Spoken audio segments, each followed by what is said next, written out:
الله وبركاته. وعليكم السلام. نحمده ونصلي على رسوله الكريم. أما بعد، قال الله تبارك وتعالى في الكلام المجيد: أعوذ بالله السميع العليم من الشيطان الرجيم. بسم الله الرحمن الرحيم. ألف لام ميم ذلك الكتاب لا ريب فيه هدى للمتقين الذين يؤمنون بالغيب ويقيمون الصلاة ومما رزقناهم ينفقون والذين يؤمنون بما أنزل إليك وما أنزل من قبلك وبالآخرة هم يوقنون أولئك على هدى من ربهم وأولئك هم المفلحون.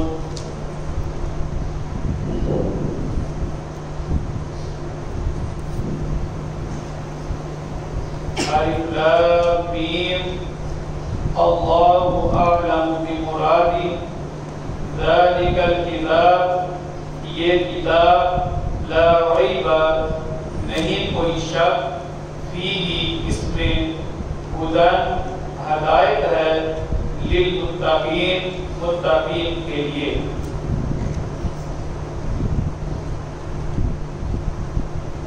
گزشتہ سورہ مبارکہ میں ایک دعا سکھلائی گئی. دعا یہ ہے کہ اهدنا الصراط المستقیم، اے اللہ ہمیں سیدھا راستہ دکھا. اللہ رب العالمین نے اس دعا کا جواب اس سورہ مبارکہ میں بیان کیا ہے. یعنی سورہ فاتحہ میں جس چیز کو طلب کیا گیا ہے، جس چیز کی دعا کی گئی ہے، سورہ بقرہ میں اللہ رب العالمین نے اس کا جواب ارشاد فرمایا ہے. فرمایا الف لام میم. الف لام میم حروف مقطعات میں سے ہے. ان کا معنی اللہ کے علاوہ کوئی نہیں جانتا. اللہ عالم بمرادی، اس سے کیا مراد ہے وہ صرف اللہ کی ذات جانتی ہے. اللہ کے نبی علیہ السلام نے ہمیں اس کے بارے میں نہیں بتایا. فرمایا ذالک الکتاب، یہ کتاب یعنی جس کتاب کو ہم پڑھ رہے ہیں، یہ کتاب لا ریب نہیں کوئی شک فیہ اس میں، یہ وہ عظیم کتاب ہے جس میں ذرہ برابر بھی کوئی شک نہیں ہے. آپ دیکھیے کہ کتنی بڑی اللہ تعالیٰ کی نعمت ہے ہمارے اوپر کہ اللہ تعالیٰ نے ہمارے لیے ایسی کتاب، ایسی رہنمائی منتخب کی ہے جس میں ذرہ برابر بھی شک نہیں ہے. آپ کو اس بات کا اندازہ اس طرح ہوگا کہ ایک آدمی کسی ڈاکٹر کے پاس جب دوائی لینے کے لیے جاتا ہے تو وہ چاہتا یہ ہے کہ اس ڈاکٹر کے پاس جاؤں جس کی قابلیت میں مجھے شک نہ ہو. جس پہ ذرہ برابر بھی انسان کو شک ہوتا ہے نا، تو وہ انسان نہ تو صحیح طرح اس کی دوائی استعمال کرتا ہے، اور اگر دوائی کھا بھی لے تو اس کو یہی ہوتا ہے پتہ نہیں آرام آنا ہے یا نہیں آنا. تو انسان تذبذب کا شکار ہوتا ہے. یہ کتاب چونکہ دلوں کی بیماری کا علاج ہے، دلوں کی بیماریوں کا علاج ہے، اور اللہ رب العالمین نے اس کتاب کے آغاز میں ہی اس کی خاصیت ذکر فرما کر لوگوں کے دلوں کو سکون اور ایک اطمینان دیا ہے کہ تم جس کتاب سے رہنمائی حاصل کرنے جا رہے ہو، یاد رکھیں یہ ایک عام کتاب نہیں ہے، یہ وہ عظیم کتاب ہے جس میں ذرہ برابر بھی کوئی شک نہیں ہے. آگے فرمایا ہدی، یہ ہدایت کا سرچشمہ ہے. کس کے لیے؟ للمتقین، متقین کے لیے. یعنی جو لوگ تقوی اختیار کرنا چاہتے ہیں، یہ کتاب ان لوگوں کے لیے ہدایت کا باعث ہے. اب ذرا یہ دیکھیے گا کہ دعا یہ مانگی گئی اہدنا الصراط المستقیم، اے اللہ ہمیں سیدھا راستہ دکھا یا ہمیں سیدھے راستے کی ہدایت دے. تو اللہ تعالیٰ نے ساتھ ہی جواب دیا کہ تم سیدھے راستے کی ہدایت چاہتے ہو تو یہ کتاب ہدایت ہے سیدھے راستے کی، لیکن ساتھ آگے شرط لگا دی فرمایا للمتقین، یہ ہدایت کا ذریعہ ضرور ہے مگر صرف متقین کے لیے ہے۔ اب متقین کسے کہا جاتا ہے؟ ایک یہودی عالم دین نے قرآن مجید کی اس آیت کے اوپر آبجیکشن لگائی، اس نے اعتراض کیا، اس نے کہا کہ اللہ نے کہا ہے کہ اس کتاب کو ہم نے متقین کے لیے ہدایت کا ذریعہ بنایا ہے، جبکہ اس قرآن کو گمراہ لوگوں کے لیے ہدایت کا ذریعہ ہونا چاہیے تھا۔ متقی تو پہلے ہدایت یافتہ ہے، متقی تو پہلے ہی اللہ سے ڈرنے والا ہے، تو کتاب کی خاصیت یہ ہونی چاہیے تھی کہ گمراہ لوگوں کو راہ راست پہ لے کے آئے، جو پہلی راہ راست پہ ہیں ان کو کیا لے کے آنا ہے؟ اس نے یہ اعتراض کیا ہے، جبکہ دراصل بات یہاں پر یہ ارشاد فرمائی گئی ہے، اللہ تعالیٰ نے یہ بیان کیا ہے کہ یہ کتاب متقین کے لیے ہدایت کا ذریعہ ہے۔ مطلب یہ ہے کہ جو آدمی اس کتاب سے رہنمائی حاصل کرنا چاہے گا اس کو اس کتاب سے رہنمائی ملے گی۔ یعنی آپ دیکھیں کہ محلے کے اندر ایک شاپ ہوتی ہے، دکان ہوتی ہے، اس دکان پہ سامان کس کو ملتا ہے؟ جو اس دکان پہ آتا ہے، جو اس دکان پہ آئے گا، شاپ پہ آئے گا سامان خریدنے کے لیے، اسی کو وہ دکاندار سامان دے گا نا۔ جو دکان پہ آئے گا ہی نہیں تو اس کو سامان ملے گا وہاں سے؟ نہیں ملے گا۔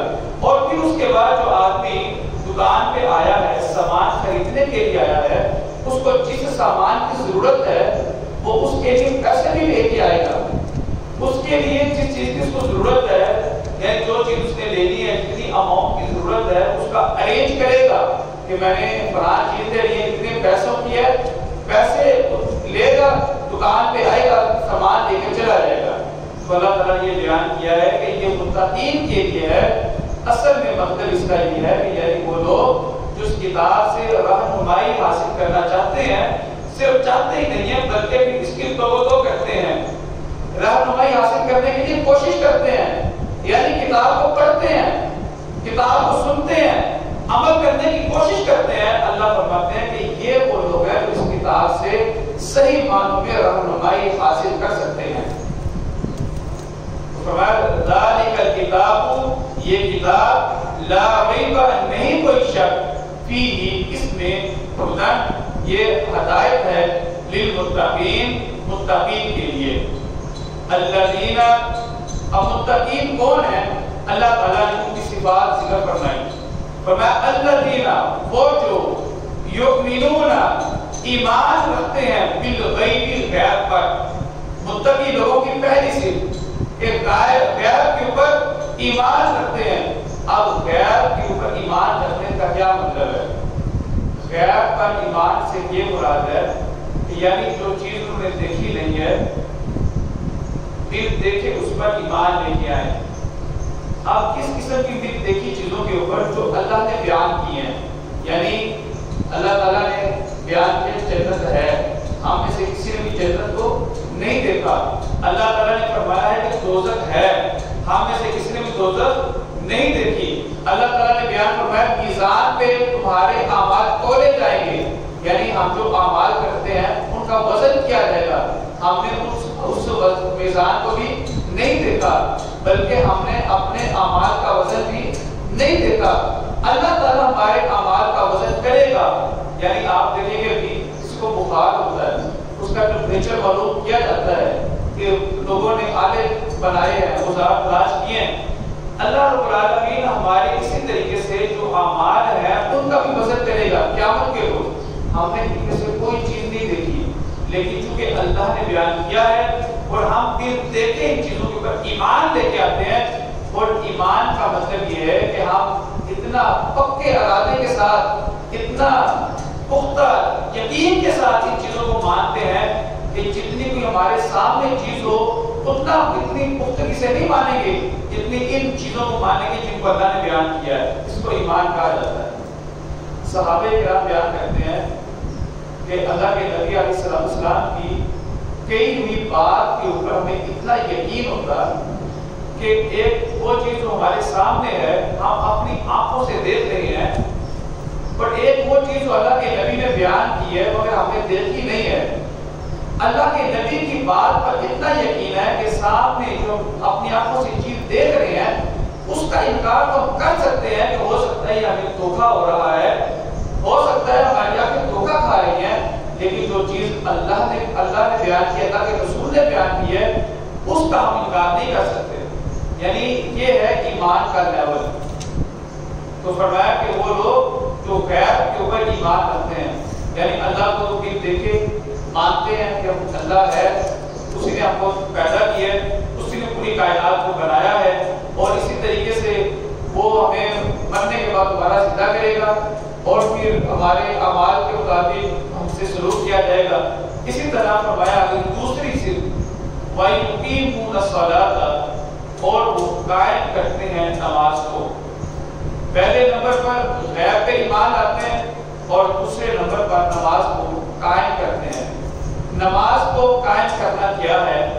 نماز کو قائم کرنا یہ ہے کہ 5 وقت نماز ادا کرنا, با جماعت نماز ادا کرنا, وقت کے اوپر ادا کرنا, اور خشوع اور خضوع کے ساتھ نماز کو ادا کرنا. نماز کو قائم کرنے میں 4 چیزیں شامل ہیں. پہلی چیز یہ ہے کہ نماز کو با جماعت ادا کرنا. اللہ تعالیٰ نے قرآن میں حکم دیا ہے وَارْكَعُوا مَعَ الرَّاكِعِينَ, رکوع کرنے والوں کے ساتھ رکوع کرو, یعنی جماعت کے ساتھ نماز ادا کرنے کا اس میں حکم ہے. دوسرے نمبر پر نماز کو وقت پہ ادا کرنا. إِنَّ الصَّلَاةَ كَانَتْ عَلَى الْمُؤْمِنِينَ كِتَابًا مَوْقُوتًا, نماز اہل ایمان پر مقررہ وقت پہ فرض ہے. اسی طریقے سے نماز کو 5 وقت ادا کرنا, یعنی یہ نہیں ہے ایک پڑھی ہے دوسری چھوڑ دی, 5 نمازیں ادا کرنا. اور چھٹے نمبر پر یہ ہے, چوتھے نمبر پر یہ ہے کہ خشوع اور خضوع کے ساتھ نماز کو ادا کرنا. یعنی جب ہم نماز پڑھ رہے ہیں تو ہمارا دل نماز کی طرف ہی لگا ہو, ہمارے خیالات بھٹکے نہیں, آگے پیچھے ہمارا ذہن نہ جائے. تو یہ ہے نماز کو قائم کرنا. اور اسی نماز کے بارے میں جناب نبی علیہ السلام نے ارشاد فرمایا ہے کہ ان الصلاۃ تنہی عن الفحشاء والمنکر, نماز انسان کو بے حیائی اور برائی کے کاموں سے روکتی ہے. مگر وہ نماز ایسی ہو جیسے اللہ نے بیان کی ہے. اگر ایسی نماز نہ ہو تو پھر وہ نماز ہمیں فائدہ نہیں دیتی. یہ دوسری صفت بیان کی کہ وہ نماز کو قائم کرتے ہیں. اور آگے تیسری صفت فرمائی وَمِمَّا, اور اس میں سے جو رَزَقْنَاهُمْ, ہم نے ان کو رزق دیا ہے, يُنْفِقُونَ, وہ خرچ کرتے ہیں. یہاں پر اللہ تعالیٰ نے رزق کا لفظ استعمال کیا ہے کہ جو ہم نے ان کو رزق دیا. رزق کہا جاتا ہے ہر وہ چیز, یعنی جو چیز عطا کی گئی ہے اس کو رزق کہا جاتا ہے. اس کے اندر ایک نمبر, پہلے نمبر پر جو ہمیں اللہ تعالیٰ نے مال دیا ہے وہ بھی شامل ہے. جو اللہ تعالیٰ نے مال دیا, وہ جو ہم پہنتے ہیں, جو ہم کھاتے ہیں, جو استعمال کرتے ہیں, سارا مال وہ بھی اس میں شامل ہے. اسی طریقے سے وقت بھی اللہ نے دیا ہے, وہ بھی اس میں شامل ہے. اور تیسرے نمبر پر صلاحیتیں بھی ہم کو اللہ نے دی ہے, وہ بھی اس میں شامل ہے. یعنی متقی لوگ کیا کرتے ہیں, جو ان کے پاس مال ہے اللہ کی طرف سے, اس کو بھی اللہ کی راہ میں خرچ کرتے ہیں. اسی طرح جو ان کو اللہ نے وقت دیا ہے, ظاہر وقت اپنا تو نہیں ہے, اللہ کا وقت ہے, وہ اس اللہ کے وقت کو اللہ کے لیے استعمال کرتے ہیں, وقت اللہ کی راہ میں دیتے ہیں. تیسرے نمبر پر یہ ہے کہ اللہ نے جو صلاحیتیں عطا کی ہیں, ان صلاحیتوں کو وہ اللہ کی راہ میں استعمال کرتے ہیں. یہ 3 صفتیں یہاں بیان کی. چوتھی صفت آگے فرمائی والذین, اور وہ جو یؤمنون, ایمان لاتے ہیں, بما, اس پر جو انزل, نازل کیا گیا, الیک, آپ پر, یعنی اے نبی جو آپ پر نازل کیا گیا ہے, متقی لوگ اس پر بھی ایمان لاتے ہیں. اب اللہ کے نبی علیہ السلام پر کیا نازل کیا گیا؟ اللہ کے نبی علیہ السلام پر قرآن نازل کیا گیا اور حدیث نازل کی گئی. تو قرآن کو بھی مانتے ہیں اور حدیث کو بھی مانتے ہیں. اور کیسے مانتے ہیں؟ اس طرح مانتے ہیں کہ قرآن اور حدیث دونوں اپنی جانب اللہ ہے, اللہ کی طرف سے ہیں. دونوں کا مقصد جناب نبی علیہ السلام کی ذات تعالیٰ نے جبریل کے ذریعے سے نبی علیہ السلام تک پہنچایا اور اللہ کے نبی نے پھر آگے ہم تک پہنچایا. اسی طرح جو حدیث ہے، حدیث میں الفاظ اللہ کے نبی کے مفہوم اللہ کا ہے، وہ بھی اللہ کے نبی علیہ السلام نے ہم تک پہنچایا. تو قرآن اور حدیث دونوں میں کوئی فرق نہیں ہے. ہم یہ کبھی نہیں کہیں گے کہ جناب پہلے میں قرآن پہ ایمان لاتا ہوں پھر میں حدیث پہ ایمان لاتا ہوں. ایسا آدمی برا ہے. ایسا آدمی یہ سمجھتا ہے کہ قرآن کا ماخذ کچھ اور ہے، حدیث کا ماخذ کچھ اور ہے، جبکہ قرآن اور حدیث دونوں اللہ کے نبی نے ہم تک پہنچائے ہیں اور ان دونوں میں کوئی شک نہیں ہے، دونوں محفوظ ہیں. اس لیے قرآن جو اسلام ہے، قرآن حدیث کا نام ہے، ان دونوں کا ماننے کے اعتبار سے درجہ برابر ہے. البتہ فضیلت میں قرآن کا رتبہ حدیث سے زیادہ ہے. جس سے آتا ہے کہ جس آدمی نے قرآن کا ایک حرف پڑھا اس کو 10 نیکیاں ملیں گی. یہ جو فضیلت قرآن کی ہے، اگرچہ یہ حدیث کی فضیلت نہیں ہے، فضیلت میں قرآن بلند ہے حدیث سے. البتہ حدیث کو پڑھنے سے بھی ثواب ملتا ہے، لیکن ماننے کے اعتبار سے، ایمان لانے کے اعتبار سے قرآن اور اس کا لیول برابر ہے. تو فرمایا کہ متقی لوگوں کی چوتھی صفت یہ ہے کہ جو آپ پر نازل کیا گیا اس پر ایمان لاتے ہیں، یعنی اللہ کے نبی پر جو نازل ہوا ہے اس پر ایمان لاتے ہیں، اس کو مانتے ہیں، برحق مانتے ہیں اور پھر اس پر عمل بھی کرتے ہیں. ایمان کے اندر 3 چیزیں شامل ہیں. یعنی ایمان صرف اسے نہیں کہتے ایک آدمی اس بات کا اقرار کر دے میں مانتا ہوں تو وہ اس پر ایمان رکھتا ہے، اسے ایمان نہیں کہتے. ایمان 3 چیزوں سے مل کے بنتا ہے. دل سے تصدیق ہو، زبان سے اقرار ہو اور عمل کے ذریعے سے اس کا ثبوت ہو. ایک آدمی اگر دل سے مانتا ہے، دل سے مانتا ہے مگر زبان سے اقرار نہیں کرتا، وہ مومن نہیں ہو سکتا. اللہ کے نبی کے چچا ابو طالب اللہ کے نبی کے چچا جب فوت ہونے لگے تو اللہ کے نبی علیہ السلام ان کے پاس گئے اور کہا اے میرے چچا ایمان قبول کر لے، ایک بار اپنی زبان سے لا الہ الا اللہ کہہ دے، مگر قیامت کے روز اللہ سے بات کر سکوں گا، تیری سفارش کرنے والا بن جاؤں گا. تو چچا نے بولا کیا جواب دیا تھا؟ چچا نے جواب دیا اے محمد علیہ السلام میرا دل گواہی دیتا ہے سچا ہے، میرا دل مانتا ہے، میں جانتا ہوں سچ بول رہا ہے، تو جھوٹ نہیں بولتا، تو واقعی صحیح بات کر رہا ہے، تیرے پاس مذہب اسلام سچا ہے. لیکن میرے بھتیجے اگر میں نے اقرار کر دیا تو میری برادری میں میری ناک نہیں رہے گی.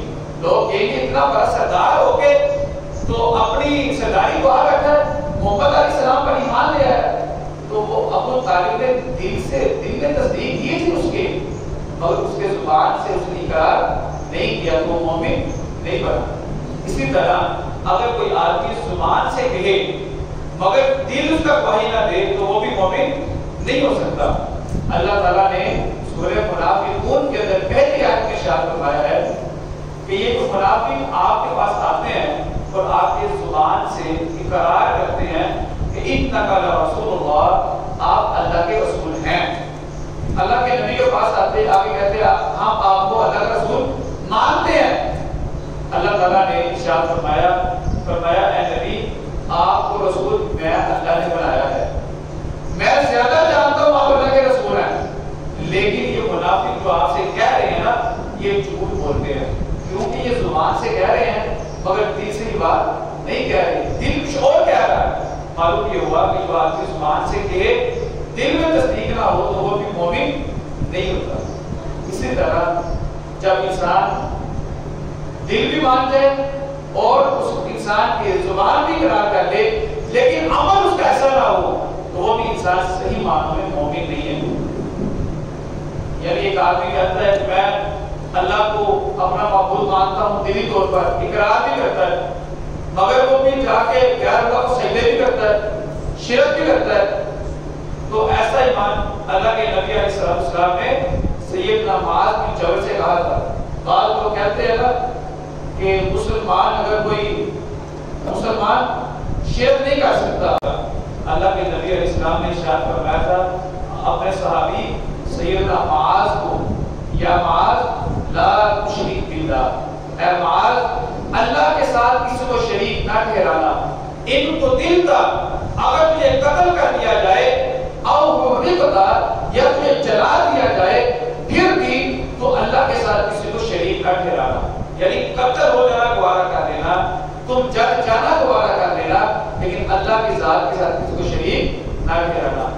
یہ ہے کہ بھئی جو ایمان کا لیول ہے، دل سے تصدیق ہے، زبان سے اقرار ہے اور اپنے عمل کے ذریعے سے اس کا ثبوت ہے۔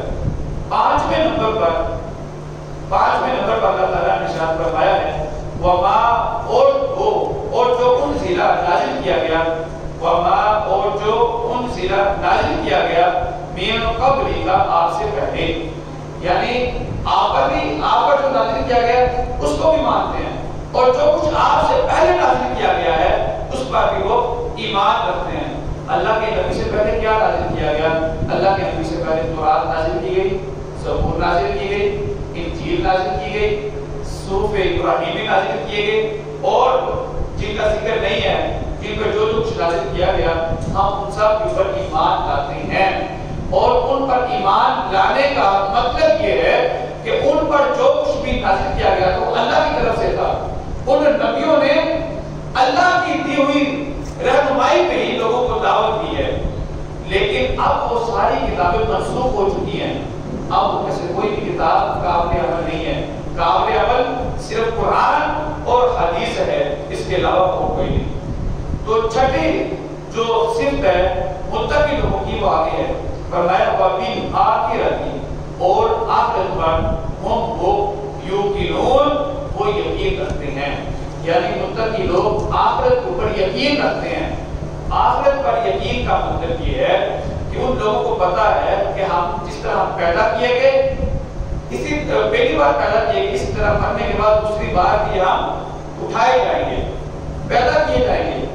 جو ذات ہمیں پہلی بار پیدا کرنے پہ قادر ہے وہی ذات ہمیں دوسری بار بھی پیدا کرنے پر قادر ہے، اور اس زندگی کے اندر ہمیں اس زندگی میں کیوں یار اپنے عمل کا حساب دینا ہے۔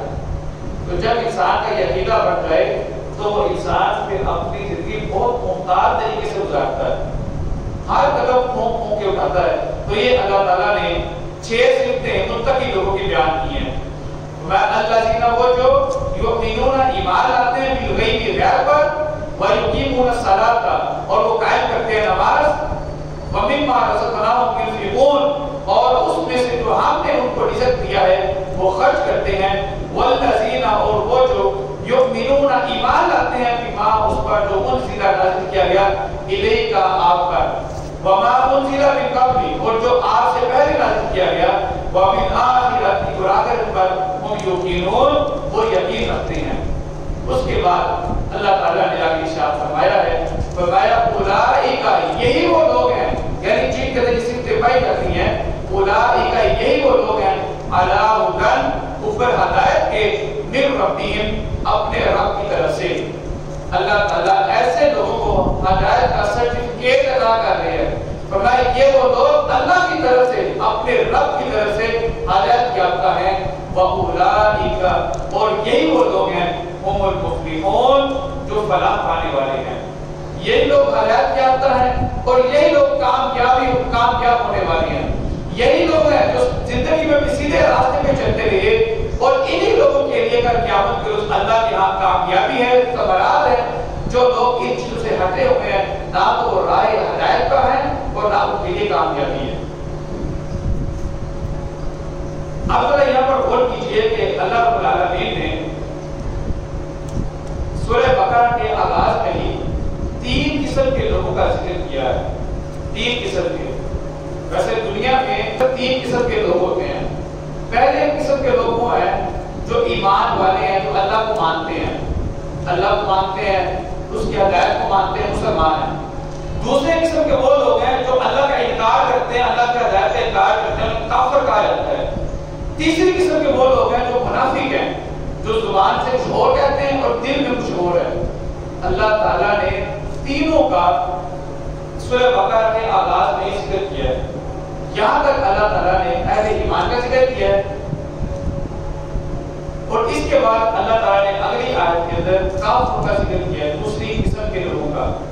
فرمایا ان الذین بے شک وہ لوگ کفروا جنہوں نے کفر کیا، سواء برابر ہے، علیہم ان پر، انذرتہم خواہ آپ ان کو ڈرائیں، ام یا لم نہ تنذرہم آپ ان کو ڈرائیں، لا یؤمنون نہیں وہ ایمان لائیں گے۔ اب یہاں پر کافروں کا ذکر کیا اللہ تعالیٰ نے، اور ان کافروں کا جو سرکش کافر ہیں، یعنی ایسے کافر جنہوں نے حق کو دیکھا مگر پھر وہ حق کے اوپر ایمان نہیں لے کے آئے. تو اللہ تعالیٰ نے ایسے کافروں کے بارے میں ارشاد فرمایا ہے کہ یہ ایسے کافر ہیں، آپ اب ان کو ڈرائیں یا نہ ڈرائیں، آپ ان کو دعوت دیں یا نہ دعوت دیں، جہنم کے بارے میں آگاہ کریں یا نہ آگاہ کریں، آپ ان لوگوں کے دل اتنے سخت ہو چکے ہیں کہ یہ لوگ آپ کی بات پر کبھی بھی اطاعت کرنے والے نہیں ہیں. اللہ تعالیٰ نے فرمایا ختم اللہ، اس کی وجہ یہ ہے کہ مہر لگا دی اللہ تعالیٰ نے، ختم اللہ، مہر لگا دی اللہ تعالیٰ نے علی قلوبہم، ان کے دلوں پر، وعلی سمعہم، اور ان کے کانوں پر، وعلی ابصارہم، اور ان کی آنکھوں پر، غشاوۃ، پردہ ہے، وَلَهُمْ، اور ان کے لیے عذاب عظیم، بہت بڑا عذاب ہے. یعنی اللہ تعالیٰ کا ایک قانون ہے کہ اللہ رب العالمین پہلے لوگوں کو راہ حق تک پہنچنے کے لیے اسباب مہیا کرتے ہیں. اللہ تعالیٰ لوگوں کو موقع دیتے ہیں کہ وہ حق کو دیکھ کر ایمان لا سکیں.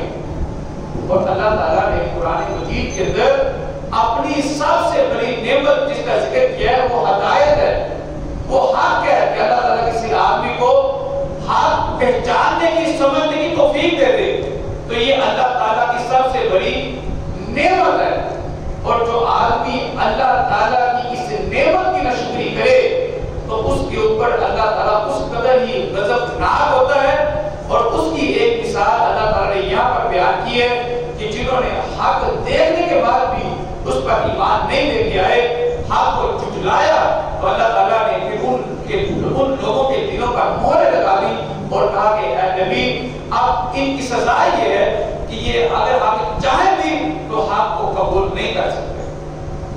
آپ دیکھیں کہ جس طرح حدیث مبارکہ میں بھی آتا ہے کہ اللہ کے نبی علیہ السلام نے ارشاد فرمایا کہ جب آدمی ایک گناہ کرتا ہے، ایک گناہ، اس کے دل پر ایک سیاہ داغ لگ جاتا ہے، اور اگر وہ آدمی اس داغ کو دھونے کی کوشش نہ کرے، وہ داغ دھلتا کیسے ہے؟ توبہ سے، استغفار سے. اس کا کیمیکل آنکھوں کے آنسو ہیں. اگر وہ اپنے گناہ کو مٹانے کے لیے تنہائی میں آنکھوں سے آنسو نہیں بہاتا اور اللہ سے توبہ یا استغفار نہیں کرتا، تو پھر کیا ہے؟ وقت گزرنے کے بعد پھر موقع آتا ہے دوبارہ غلطی کرتا ہے، دوبارہ گناہ ہو گیا اس سے، اس نے پھر بھی توبہ کرنے کی کوشش نہیں کی، حالانکہ اس کے دل نے ملامت کیا اسے. جب انسان پہلے گناہ کرتا ہے نا، دل ملامت کرتا ہے کہ یار تو نے غلط کیا ہے، مگر اس آدمی نے کیا کیا ہے؟ اپنی اس ملامت کو جو اس کے دل سے ملامت کیا ہے اس پر اس نے نظر، اس پر اس نے توجہ نہیں دی اور معافی نہیں مانگی، وہ چلتا رہا ہے. پھر تیسرا گناہ ہوا، تیسرا دبا لگ گیا، پھر ذرا ملامت کم ہونا شروع ہو گئی. ایسا ایسا غلطی کرتا جا رہا ہے، غلطی پہ غلطی کر رہا ہے، سیاہ داغ لگتا جا رہا ہے، اور ایسا ایسا ملامت بھی اس کا دل اس کو کم ملامت کرتا جا رہا ہے، ظاہر انصاف ہوتا جا رہا ہے. دن آخر اب اس کی حالت یہ ہو چکی ہے کہ اس کا دل سارا سیاہ ہو چکا ہے مکمل طور پہ. اب اللہ کے نبی علیہ السلام کا فرمان ہے کہ ایسے آدمی کے دل پر اللہ تعالیٰ مہر لگا دیتے ہیں، اب اس کے بعد وہ آدمی کبھی بھی ہاتھ کو نہیں پا سکتا. تو کوشش یہ کرنی چاہیے کہ انسان کو اس بات کا خیال کرنا چاہیے کہ ذرا برابر